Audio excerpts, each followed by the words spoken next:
This country is literally destroying the middle class. Like, do we even have a middle class anymore? Or is it just like the haves and the have-nots? Because the haves are really, they're having, and the have-nots are really struggling. And I'm getting so stinking frustrated because I don't know how much more I can help my adult kids. I want to know so badly the percentage of people my age that their parents are helping them. And that is completely fine. I wish that I was in that position. I think sometimes I feel a little bit jealous because I know that my friends definitely have their parents helping them. We are being lied to about the state of the economy. At this point, I seriously think Gen Z is just screwed. Millennials and Gen Z are dealing with the gradual erosion of what the American dream was supposed to look like. The skyrocketing cost of living has left millions of people working at full-time jobs or a number of part-time jobs still unable to afford a place to live. Day 3 of Uber Eats after an 8-hour shift at my job to provide for my 4 kids and stay-at-home wife. I know several young men right now in their mid-20s who are living at home. They have full-time jobs. The rest of us are living in apartments. I get married in 4 months. We are not buying a house. It's not fair. I feel like I'm perpetuating the lie that got us here in the first place. This whole American dream was because people kept saying the things that I'm telling my son right now, like work hard, go to school, get an education. Like, what am I doing? Atlanta and outskirts is crazy. I imagine the whole country's like this, but it's more people in higher populated areas. But I mean, it's literally gotta be 50 cars out here, and you can tell we all are posted up. So I've been in the construction industry for a little over 15 years, and something that I've noticed, the first 10 years, I built nothing but new construction apartment complexes in Los Angeles and Orange County. 2 things that I noticed. One, the majority of the apartments we built were luxury apartments. And 2, some of the apartments we built were low-income government housing apartments. And nothing we built was just a regular apartment. Nothing was classified as just a regular apartment. So basically, nothing was for the middle class. And I noticed that about 4, maybe 5 years in, I'm like, man, like, hey guys, this is the last time you'll be in this apartment complex because none of us could afford to live here. You know, we all tease each other and joke about it, but it was kind of serious. So I kind of seen that we were going in this direction where sooner or later we wouldn't really be able to afford, people wouldn't be able to afford to really just rent anywhere. And I didn't expect it to be where it is today, but the housing prices are ridiculous. And I get it. Nobody wants to invest in building a regular apartment complex. Nobody wants to make less money. But at a certain point, we have to think, where's the middle ground? Where's the middle ground? Where do we meet in the middle? Why can't we all win? I know several young men right now in their mid-20s who are living at home. They have full-time jobs. The rest of us are living in apartments. I get married in 4 months. We are not buying a house. I saw someone on Twitter call this permanent adolescence. That's exactly what it is. And it's going to get worse. Donald Trump just said he wants people that already own homes to see their home values go up. That's sounding a lot like I will never own a home. When we enrich boomers and Gen Xers at the expense of Gen Z, we are severing our ability to leave the nest. Why do you think people are having kids so late? I'm a capitalist, but I will tell you this is exactly why democratic socialist figures like Zohran Mamdani are gaining so much popularity, because at least someone is listening to us. The future I think a lot of us see for ourselves is that we continue to live in boxes, AI replaces all of our jobs, and we have to live off some stimmy check from the government. That's bleak. Millennials and Gen Z are dealing with the gradual erosion of what the American dream was supposed to look like. And it doesn't happen in this one big moment of clarity. It's a slow, gradual process of making financial decisions every day that really wears on you. I'll give you an example. Last year, my wife and I bought a home, and we're in New York, so obviously a high cost of living area. We had to put down $200,000 for that home. And I remember sitting there, sending the wire to the attorney for the escrow the night before closing and just being like, this is insane. Like, is this even worth it? The reason was because the neighborhood we were buying in was not even the first choice or even really second choice of neighborhood that I would like want to live in. And I know that sounds really entitled and privileged, And I don't want to come off that way. I'm very grateful to have even been in the position to purchase a home. But my point is that as a millennial, you have to do so many things right to get to that position. And then once you get there, you're spending that much money on a place that's like not even really like your first choice of wanting to be in. And so ultimately what I'm trying to say is we are the first generation that really has to pay more for everything, but downgrade our life in every way. Which is why I think you see millennials and Gen Z just really not even believing in the concept of the American dream anymore. And this coincides with the rise of buy now, pay later services and just the rise of consumer debt. People feel like, why am I even saving for a house I'm probably never going to be able to afford in a future that doesn't exist? I might as well go to Coachella and enjoy that fun experience in the now. Things are just so randomly expensive. Like, I need a ladder, literally for one task. So I go to Home Depot, like, oh, no problem, I'll get a ladder. Why are ladders $100? We are being lied to about the state of the economy and how we are doing right now financially. Some people will say that our inflation is around 30 to 32%. No, our inflation is anywhere from 55 to 65%. See, inflation was 35% 2 years ago. Now it's doubled from that. And you know that's true because a buggy of groceries from 2015 that was $215 is now $681. You don't get from $215 to $681 with 32%. No. And it's everything. It's everything you buy. Me and my wife went to get some food on the way home yesterday, and we stopped at Crystals and got 24 Crystals, no fries, no drinks, just the Crystals. It was $48. A couple years ago, that was 18 bucks. It's $48 now. The economy is so bad, no one is going to survive much longer. And what they're doing is they are purposely destroying they are crippling the dollar on purpose. Because if you make the dollar worthless to the point of we have no more buying power anymore, well, it's going to put us over a barrel and force us to switch to a new currency. And of course, what's going to be right there to be ready for us? Digital currency. They'll say, well, digital currency is safe. It's safe. Nobody can mess with it. It's the best way to go. But why would you want digital currency? Why would they want it? It's because everything that you buy can be turned off. See, digital currency can be controlled. So if they say, well, you bought too much ammunition this month, you can't buy any more ammo.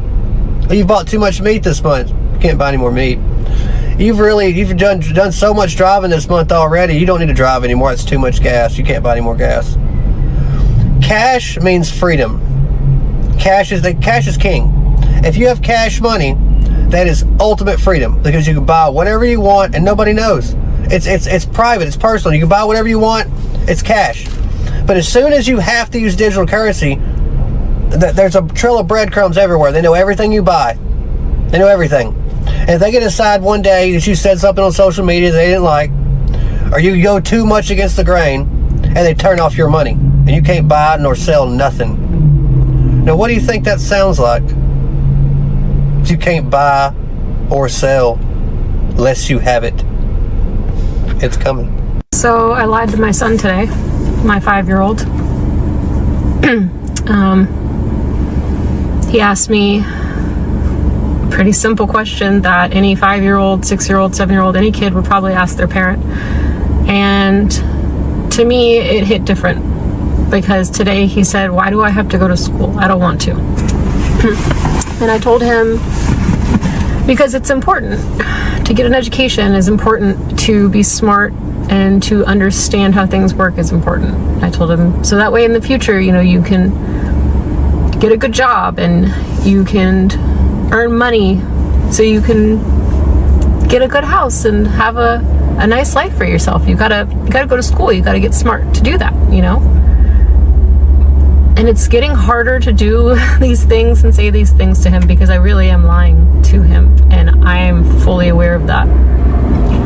And I think that's the worst part of all of this is that I've been lying to myself, obviously, about just trying to maintain a positivity of some shred through all of this. But I think that I'm sure a lot of moms share this feeling. It's like, well, what do we tell our kids? What is the motivational factor?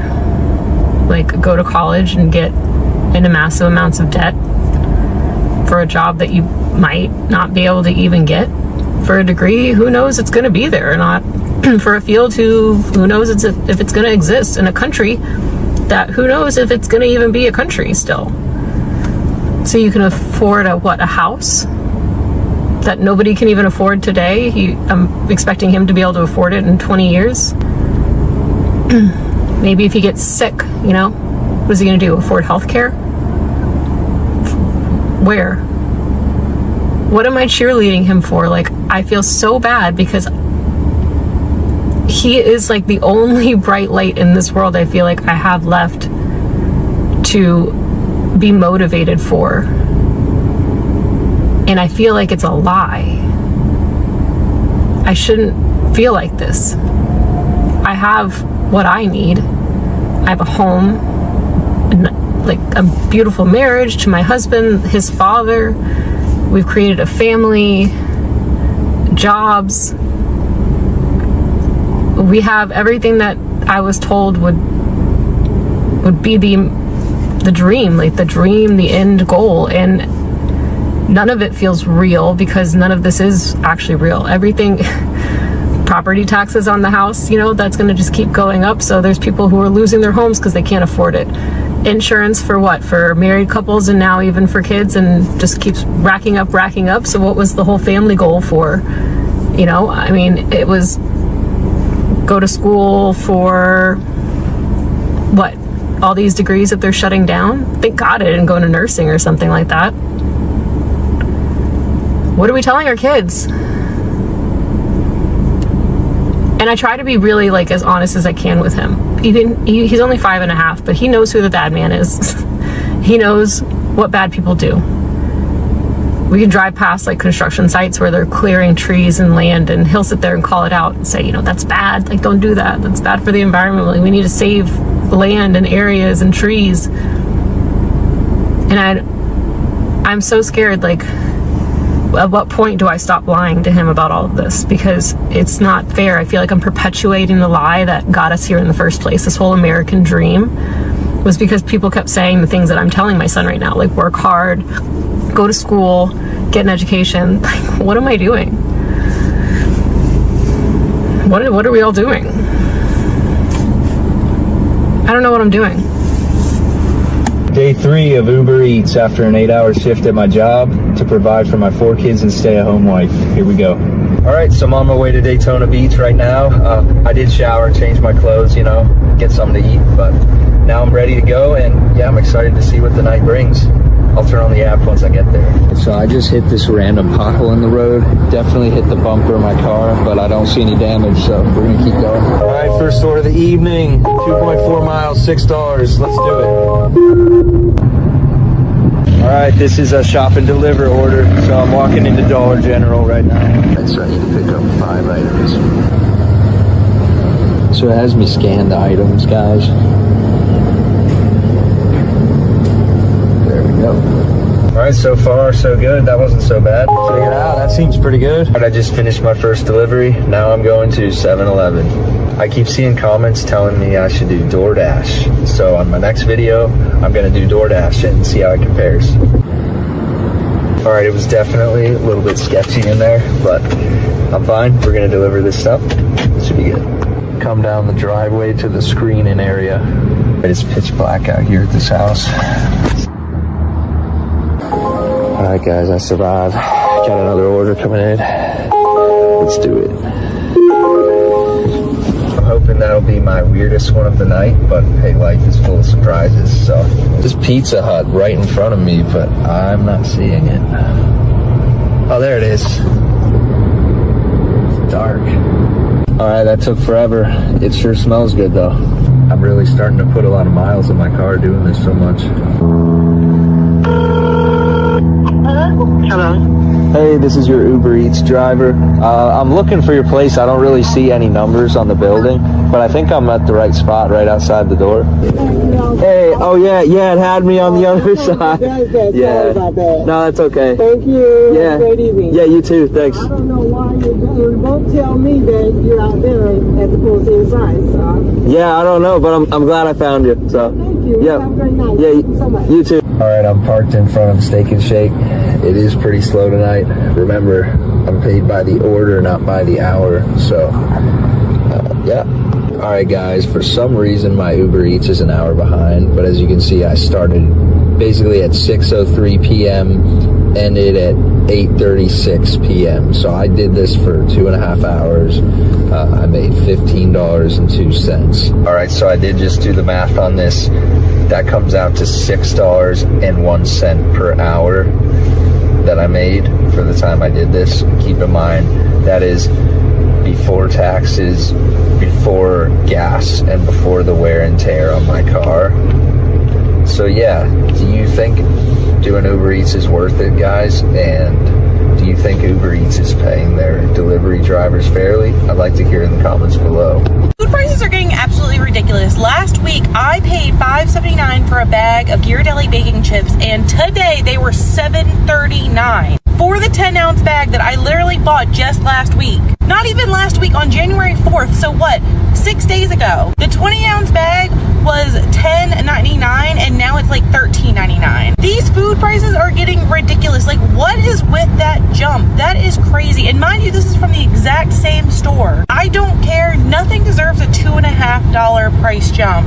At this point, I seriously think Gen Z is just screwed. In 2026, Gen Z just simply earns way less than it costs to survive. The average Gen Zer makes about $25K a year, which is around $21,000 a month, and spends basically all of it on bills or rent. Nearly half of Gen Z runs out of money before the end of the month ends, and that's not just budgeting, that's just survival at that point. And don't get me started on student loan debt, because the average Gen Zer also has about $30K of student loan debt on top of all of that. We are spending more on essentials than any other previous generation, and wages just keep going down, and the cost of living just keeps going up. You're not failing in life. The system is just completely fucked us over. Budgeting does help, don't get me wrong. I still use mine to budget and track all of my expenses, but the system is still failing us. You can barely even survive in our system if you live on integrity and ideals, if you don't come from a family that already has money. So in order to get money, which is how you survive, you have to almost always go against, you have to betray yourself, you have to sell your time, and our system rewards and actually requires from you narcissism, greed, subservience just to survive. But if you want to rise, then greed, the willingness to exploit, being good at participating in a human ranking system. You have to have bad qualities to survive. Do you know how hard it has been for me to learn how to survive without selling myself in this system because I was not born into money? You want to know what I've just been thinking about? The absolute endless buffet of taxation that the government has a seat at every course. I mean, as a roofer, right? If I want to start from the very beginning and I want to open a business, right? I have to pay the government to open a business and register that business with my state in order for that business to be taxed. Now, in Florida, I have to pay the state to get licensed. And then I have to pay for ongoing education to maintain that license. All fees to the government. But what's funny then is for then me to operate, if I want to work in any towns or municipalities, I have to pay to be registered just to exist and operate in those municipalities. Then, in order to actually do work, obviously, I have to buy material. And in Florida, for those materials to be allowed to be used, the manufacturer has to pay to have those products approved and reviewed every couple years. And those fees are taxed that the material then ends up passing down to me in the form of cost. But then for them to sell that material to me, their sales tax when I buy that material, and then they're being taxed on the revenue that they have left over. Then whenever I go to use that material, in order to use that material on a job, I have to pay for a permit in order to be able to do work on said job. Then once that permit is paid for, any income I make from that job that was already taxed 10 ways till Sunday is then taxed on the business level. And then the money that's paid to my employees is taxed on their end. And it's just crazy to me. Isn't that insane? Cost of living increases are not raises. Like we just did at our company that I'm the CEO of, we just did cost of living increases, and we did them for everybody in the company. Social Security Administration said 2.8% was the cost of living increase. Great. Everybody gets that cost of living because that's the pace of inflation, just to keep up. If you are a company who's out there and you're saying, hey, here's your raise of 3%, when really it's just cost of living, that's not the same thing. That's not the same thing. You need to give raises separately from cost of living increases, and raises come from doing a great job. Cost of living increases are just to keep up with inflation. That's it. It is your basic duty as a leader to make sure that people are taken care of, and moving people up to keep up with inflation is just a good thing to do. I don't believe that the government should tell us to do this. I just believe that you need to do it as a leader. Do the right thing. Take care of your people. Hey guys, I'm at Walmart. Check this out. Look at the price on these snow boots for kids. This is absolutely absurd. We're supposed to keep our kids' feet warm. $50 for a pair of snow boots? Insane. This is one of those things I talk to my friends about, but I've never said publicly. Do you ever wonder how people are affording things? Like, my husband and I do pretty decently. We own a home. We each have a car with car payments. We have a moderate amount of student loan debt. We have one kiddo. We live in a rural town outside of Portland, Oregon. I feel like as far as millennials go, we're probably pretty middle of the road. And I think our spending is probably pretty middle of the road too. I budget, I try to watch our bills. We don't do a lot of shopping, but Amazon shows up more than I'd like. But then I see people who are like regular, and by the way, no judgment passing on these. This is just me wondering how this is possible. I see people who are regularly getting their nails done, regularly getting their hair done. They're constantly buying new home decor items. They're constantly buying new clothing that's on trend. Like, I just watched a video of a woman talking about how her costs for a pedicure are $200 for every pedicure. And like, while that's great, and I'm sure it's like a gorgeous pedicure, I don't doubt that the service is awesome. I'm just like, how is somebody affording to do that regularly? And moreover, like, how are there enough people who can afford to do that to like make that service worth it, I guess, is part of it too. How come it's always we can't afford to pay our workers more than $15 an hour, but never we can't afford to pay our CEOs millions of dollars a year? Guys, I think I'm crashing out. This is the indicator of the recession.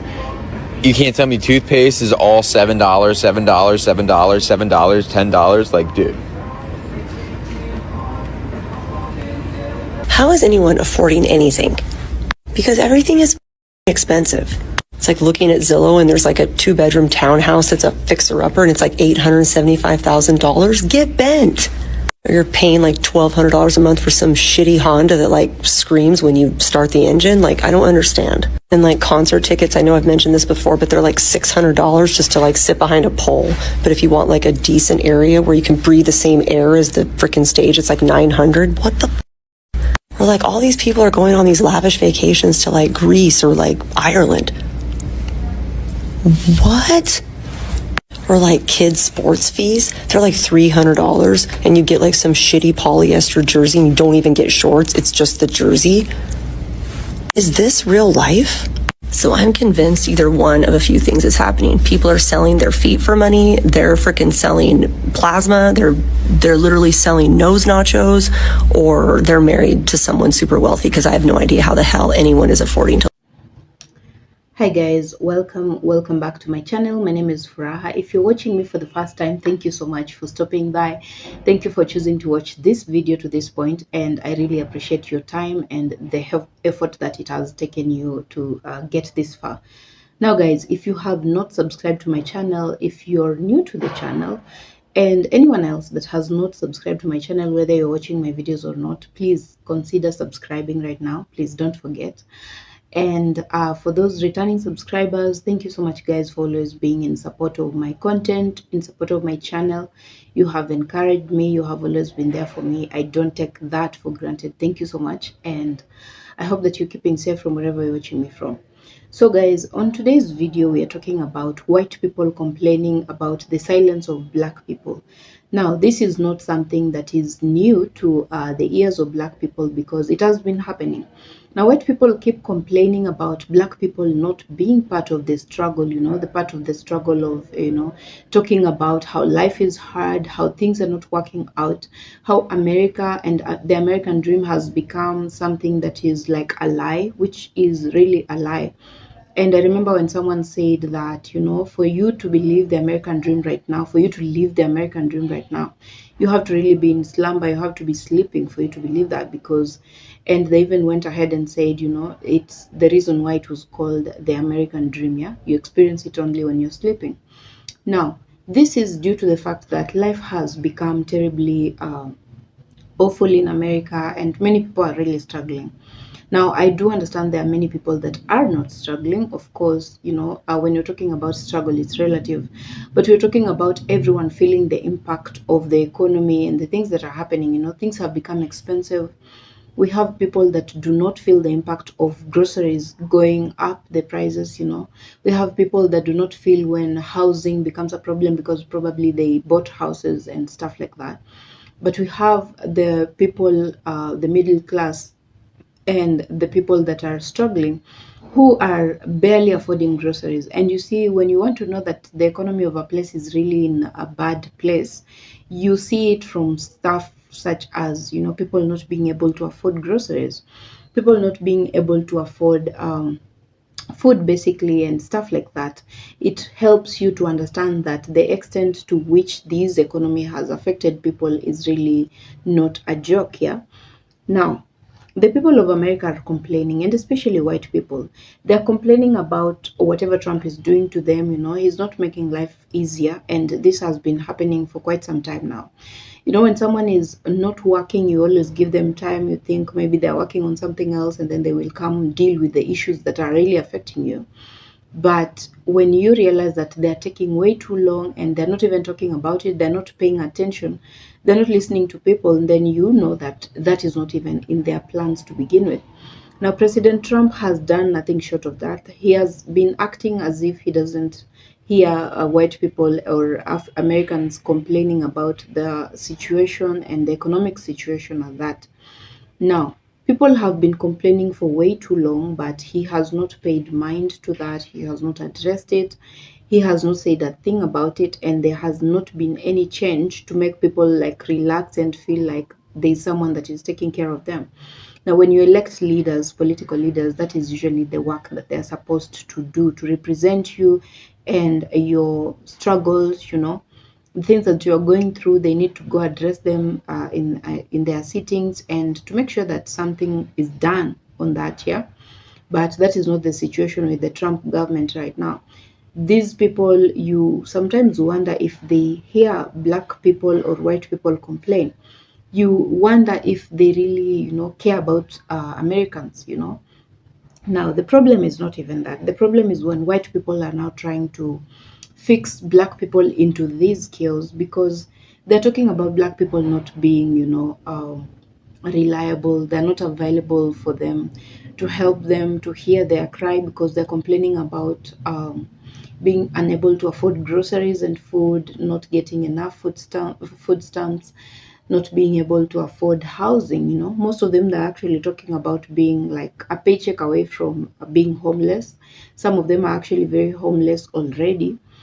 And you know, when we're talking about situations such as those, what comes to the mind of a black person, and especially black people in America, the black community at large, is the fact that, you know, these were the things that black people were trying to avoid. They were trying to complain about these things and talking about, you know, we need to um, so black Americans warned white people, they warned the whole of America and everyone. We know we're basically talking about everyone that is in America, immigrants, everyone that is able to vote. They were warned. You know, black people talked about President Trump not being a good fit. And they gave reasons. Some of the reasons they gave was the fact that this guy does not care about anyone. He's a selfish man. He's, a convicted felon. You know, that is really not the kind of person that you want to elect as your president, like your number one guy in the country. You do not want someone like that, because that should just tell you that he stands for stuff that will be uncomfortable for most people, and he will not, find fault in some of the things that people do, the bad people, the evil people in society. Now, black people warned people about this many times, and they talked about it, and these things are actually in receipt in on social media, because social media records these things. Now, black people talked about, we need to find someone that is worthy of this position. We need to find someone that can do the job, yeah? Someone that cares about our interests, someone that cares about America, someone that actually loves America. So when these white people decided to vote him in, and they voted him on the basis of him being a racist, him being white, him being, their own kind, and that was all the reason that they gave for voting for him. Now, black people became annoyed about that, and they decided that whatever lessons these white people have refused to learn before, let them learn by experience. And now, when they are talking about experience, it is these things that are happening right now. Now, white people are realizing that the whole time black people were right about the things they were saying. They may not have had like a very conclusive way of saying it, but they knew that this guy was not the best fit for being a president.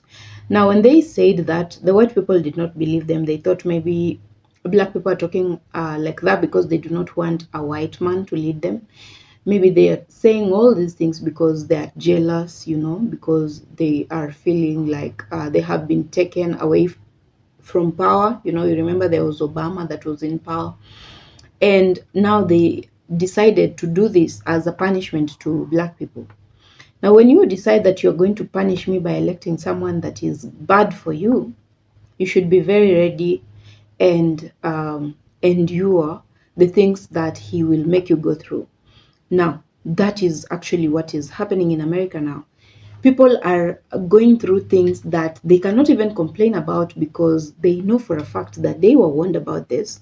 They were warned against doing this. And now they went ahead and did it. Now they're regretting, and they do not know even where to start. They're talking about black people not being supportive, black people not being, joining them in demonstrations and, fighting against Trump. The Trump that the black people asked white people exactly not to vote for him. Yeah, they did that. They asked them not to vote for President Trump. And they went ahead and did it. Now, you do not expect those people to be on the front line to fight for you again when they warned you and you did not listen. And now when things are going south, you expect them to run, the black people that was years ago. They run to your rescue because you're white, because you're white supremacist, because you're white privileged, yeah? Black people are past those kind of things, that kind of behavior, that kind of life, yeah? Black people know who they are, and they decided loudly that they're going to let white people learn a lesson and learn it the hard way. Now, white people gladly, they are learning their lessons, and it's tough, and I'm just hopeful that the next time there will be elections, they will be better, they will be fair, They will think about the interests of other people as well. They will not be selfish the way that they were this time when they were voting for Trump simply because he belongs to them, he's white, he will favor them, yeah? Now, when he has failed to favor them and he's only favoring billionaires, it becomes a problem. When he's only favoring his family and friends, it becomes a problem to them as well. Now, they expected that this was supposed to serve as a punishment to only black people. To their utter surprise, it is punishing everyone, every single one of them. And now that realization is what is making them to think black people should come through for us, black people should help us fight this madness. And it is justified of black people to not be there fighting with you people. So you try to fix your mess. Thankfully, there is always a chance to make it right when you will be on the polls again. Make it right, you know, show black people that you actually learned a lesson. Because if you don't, the lesson will keep repeating itself until you learn. So guys, I hope that you're also keeping safe from wherever you're watching me from. Thank you so much for watching the video to this point. I really appreciate each and every one of you, the ones that have subscribed. If you have not subscribed to my channel, please, I don't know what you're waiting for. Please remember to subscribe to my channel, be part of us, be part of this amazing family, and I am glad to have you around in every video that I make. Guys, I hope that you're keeping safe from where you are. I don't know what time you're watching this video, but good morning, good afternoon, good evening, and I will see you on my next one. Bye for now.